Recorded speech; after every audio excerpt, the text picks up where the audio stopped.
नीतीश बाबू की पहचान क्या रही है? शालीनता के वो प्रतीक रहे हैं, अच्छी भाषा के प्रतीक रहे हैं, किस अवसर पर कैसा व्यवहार करना चाहिए उसके लिए वो जाने जाते थे। वो कब था जब बिल्कुल वो एकदम बिल्कुल समझिए सब चीज़ें उनके कंट्रोल में थी। और आज उनको देखने से ही मैंने एक बार नहीं कई बार कहा, लगता नहीं है कि उनके नियंत्रण में चीज़ें नहीं कह सकते कि शराब यहाँ बंद हो चुका है। भाई बिल्कुल होम डिलीवरी हो रही है, सब जानते हैं। इसका प्रमाण इतना ही है कि अगर आप केसेस की संख्या निकाल लीजिए तो कई लाख हैं। तो भाई तो स्पष्ट सामने है ना।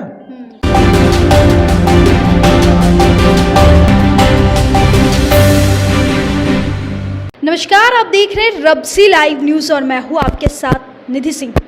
देखिए, बिहार में विधानसभा चुनाव में बस चंद ही महीने बचा है और सभी पार्टी के सभी घटक दल के नेता अपनी अपनी वोट बैंक साधने में लगे हैं। तो दूसरी तरफ नीतीश कुमार की जो मानसिक है उस पर भी सवाल खड़े हो रहे हैं। उनकी जो कार्यशैली है उन पर भी सवाल खड़े हो रहे हैं। सीधे तौर पे बातचीत करेंगे आशा पार्टी के राष्ट्रीय अध्यक्ष आरसीपी सिंह से। सर, सबसे पहले तो आपका बहुत बहुत स्वागत है। बहुत बहुत धन्यवाद आपको।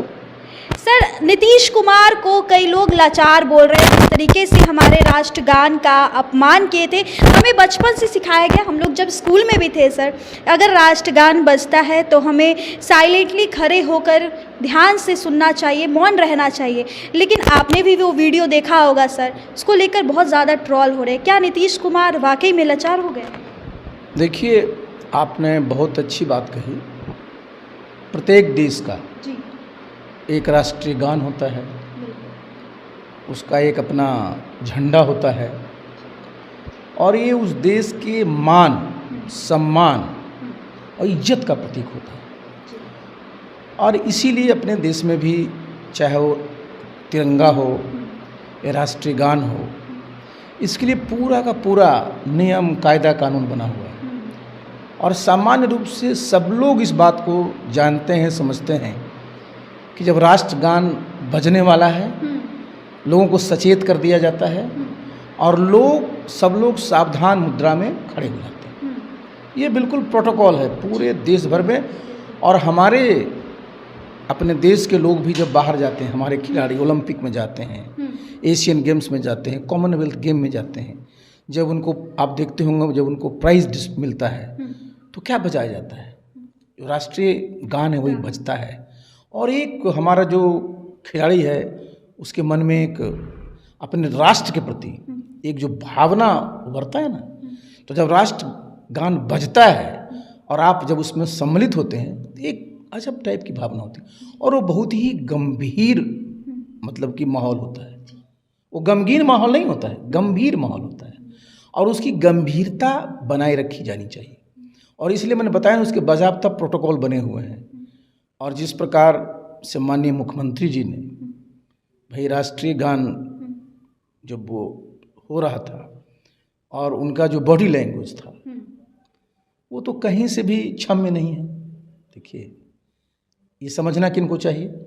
ये समझना चाहिए, मैंने एक बार नहीं, मैंने कई बार इस बात पर बात किया। पिछले 1 वर्षों से अगर आप देखिए, ये सिर्फ एक घटना नहीं है, बहुत सारे ऐसे इंसिडेंट्स हुए हैं। आप याद करिए 30 जनवरी को बापू की पुण्यतिथि मनाई जाती है। वहाँ भी आपने देखा कि उनको गार्ड ऑफ द ऑनर दिया जा रहा था और उनका वो होना था, उस दिन भी वो ताली बजा रहे थे। तो जो साथ में रहते हैं, चाहे वो उनके पदाधिकारी हैं, चाहे वो मंत्री हैं, उप मुख्यमंत्री हैं, वो तो सब लोग समझ गए हैं कि क्या स्थिति है। तो भाई ऐसी स्थिति क्यों बनाया जाता है जहाँ की न सिर्फ इस प्रकार की असहज स्थिति पैदा होती है, बल्कि लोगों में एक तरह से समझिए गुस्सा भी आता है। तो ये देखिए क्या दर्शाता है कि माननीय मुख्यमंत्री जी नीतीश बाबू जिस चीज़ के लिए जाने जाते रहे हैं, और मैं तो उनके साथ 25 वर्षों से ज़्यादा समय तक रहा हूँ, और नीतीश बाबू की पहचान क्या रही है? शालीनता के वो प्रतीक रहे हैं, अच्छी भाषा के प्रतीक रहे हैं, किस अवसर पर कैसा व्यवहार करना चाहिए उसके लिए वो जाने जाते थे। वो कब था जब बिल्कुल वो एकदम बिल्कुल समझिए सब चीज़ें उनके कंट्रोल में थी।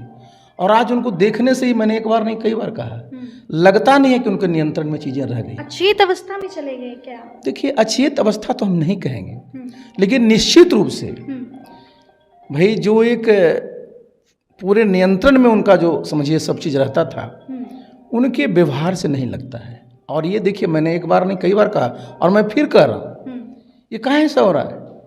मैंने तो बताया ना, मैं तो 25 वर्षों तक उनके साथ में रहा और भाई कभी भी इस तरह की स्थिति नहीं पैदा हुई। तो संगति का प्रभाव पड़ता है, संगति का? बिल्कुल। उनके साथ जो लोग रहते हैं, जो बैठते हैं, क्या उन पर दबाव डालते हैं, क्या करते हैं, किस स्थिति में मुख्यमंत्री जी, हम लोग तो जानते नहीं है। मुख्यमंत्री जी हमारे दबाव में रहेंगे तो फिर राज्य का फिर क्या? भाई वही तो मैं बोल रहा हूँ कि जब मुख्यमंत्री जी का जो व्यवहार जब आप देखते हैं राष्ट्रगान के अवसर पर, तो सबसे बड़ी चिंता तो अपने प्रदेश के लिए होती है ना, कि जो हमारे लोगों के माननीय मुख्यमंत्री जी, उनका एक स्टैंडर्ड रहा है ना। और आज जब देखने से तो ये कॉमन किसी व्यक्ति को पूछेगा तो बता देगा कि नीतीश बाबू नॉर्मल नहीं है। अब शब्द जो उसके लिए प्रयोग करिए, आप जो शब्द प्रयोग करना है कर सकते हैं, लेकिन ये तो बिल्कुल स्पष्ट हो गया। और ये न तो उनके लिए, नीतीश बाबू के लिए, न उनकी पार्टी के लिए, न उनके गठबंधन के लिए, और न पूरे प्रदेश और देश के लिए अच्छा है। भाई नीतीश बाबू को जरा पहचान समझिए। एक समय था, हम लोगों के साथ में थे आदरणीय प्रधानमंत्री नरेंद्र मोदी जी, और नीतीश बाबू बिल्कुल एक लेवल के थे, कहीं ऐसी बात नहीं थी। और आज स्थिति क्या है? माननीय प्रधानमंत्री जी बिहार आते हैं अपने कार्यक्रम में, नीतीश बाबू कई बार उनको मंच पर असहज कर देते हैं, जिसकी वीडियो तस्वीर भी लोग बिल्कुल। तो ये क्या दिखाता है? ये तो सब लोगों को सोचना चाहिए ना कि भाई देखिए, मैं बार बार इस बात को, इसमें नीतीश बाबू गलती क्या है? कोई गलती नहीं है। व्यक्ति हैं, उनका शरीर है, उनका स्वास्थ्य है, सबके साथ एक दिन होता है। लेकिन ये रियलाइज तो करना पड़ेगा ना। मैं बार बार कहता हूँ कि ये बिहार के लोगों को रियलाइज करना पड़ेगा, उनके पार्टी के लोगों को रियलाइज करना पड़ेगा, उनके गठबंधन के लोगों को रियलाइज करना पड़ेगा, उनके परिवार के लोगों को रियलाइज करना पड़ेगा कि नीतीश बाबू अब वो नीतीश बाबू नहीं है। तो भाई इतने वर्षों तक उन्होंने बिहार की सेवा की है, अब तो उनको बिहार की सेवा की जरूरत है ना।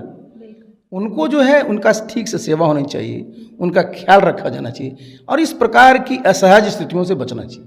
सर, एक सवाल और रहेगा कि आपने भी प्रशासनिक बहुत ज़्यादा अच्छे से देखा है सर, और राष्ट्रगान का अपमान करने पर ऐसे अगर बात करें प्रशासनिक में, तो इसका क्या मतलब हो सकता है? देखिए, इस पे तो स्पष्ट है भाई, आप इसके कानून बने हुए हैं और आप अपमान करते हैं, तो वो तो बहुत ही गंभीर मामला है, साधारण नहीं है।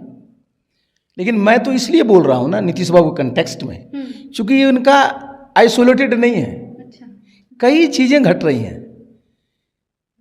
तो इसलिए आप जो समझते हैं ना कि एक जो कई घटनाएं ऐसी घट चुकी है, इसलिए मैं उस पर नहीं बोल रहा हूँ। नहीं तो अगर अन्यथा कोई भी व्यक्ति राष्ट्रीय गान का अगर अपमान करेगा तो उसके खिलाफ कार्रवाई स्पष्ट रूप से होती है। लेकिन मैं इसलिए नहीं बोल रहा हूँ, इस चीज़ की कह रहा हूँ क्योंकि नीतीश बाबू को जो मैं देख रहा हूँ साल भर से ना, जब उनकी चीज़ें में नियंत्रण में नहीं है तो उन पर क्या किस प्रकार की कार्रवाई करिएगा? भाई एक जनप्रतिनिधि के लिए सबसे बड़ी कार्रवाई तो ही है ना कि भाई जो वो दायित्व का निर्वहन कर रहे हैं उनसे उनको मुक्त किया जाना चाहिए। सर, एक सवाल और होगा कि बजट जब पेश हो रहा था, सम्राट चौधरी बजट पेश कर रहे थे, जिसके बाद नेता प्रतिपक्ष तेजस्वी यादव कटाक्ष किए और वो सीधा आरोप लगा रहे कि बिहार किस तरीके से कर्ज में डूबा हुआ है। इसको आप कैसे देखते हैं? देखिए, आप याद करिए, ये मैंने एक बार नहीं कई बार मैंने चैनल्स पे बोला है जी, क्योंकि मैं कोई राष्ट्रीय चैनल पर नहीं बोला हूँ जी जी। तो बजट अगर आप देखिए तो बजट क्या है? पूरे राज्य का आमदनी और खर्च का जरिया है। तो भाई जैसे आप घर का बजट बनाते हैं, तो अगर आप घर का बजट में पूरा का पूरा बाहर से लोन लेकर के बजट बनाइएगा तो कैसा होगा? आपकी कमाई कितनी है? तो अगर आप देखिएगा तो अपनी कमाई जो है ना बहुत कम है भाई, 1/3 भी नहीं है।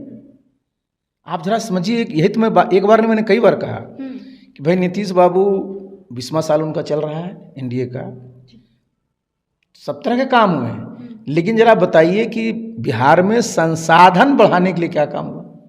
आपके पास आप कौन सा संसाधन? देखिए, संसाधन बढ़ाने के होने चाहिए। आपका संसाधन का जरिया क्या है? एक जीएसटी जो है वो, दूसरा आप जो है पूरा का पूरा रजिस्ट्रेशन का स्टाम्प एक्ट। आप जरा जाके देखिए, सबसे महंगी स्टाम्प ड्यूटी कहाँ बिहार में लगाई जाती है? जीएसटी का क्या है? सीधा सीधा गरीबों पर लगता है। तो ये जो अपना इंटरनल रिसोर्स मोबिलाइजेशन के लिए कोई नया काम नहीं किया गया, तो आप पूरी तरह से केंद्र सरकार के सामने आसिफ भीख मांगने के लिए खड़े रहते हैं। आरबीआई से आप लोन ले लेते हैं, तो आपका जो कर्ज है ना वो बढ़ जाता है। और जो भी जिसको आप विकसित प्रदेश की गणना करते हैं, माननीय प्रधानमंत्री जी का प्रदेश अपना उनका गुजरात है, आप महाराष्ट्र है, कर्नाटक है, तमिलनाडु है, उनका देखिएगा रिसोर्स मोबिलाइजेशन का अच्छा खासा उनका है, और अपने यहाँ है ही नहीं।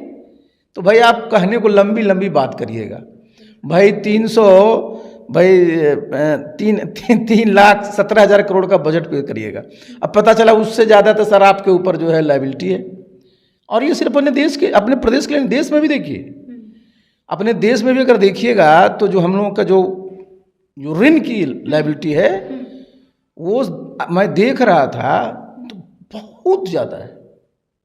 मतलब जो हमारा जीडीपी है, मतलब जितना है ना उसी के आसपास है, सोचिए जरा।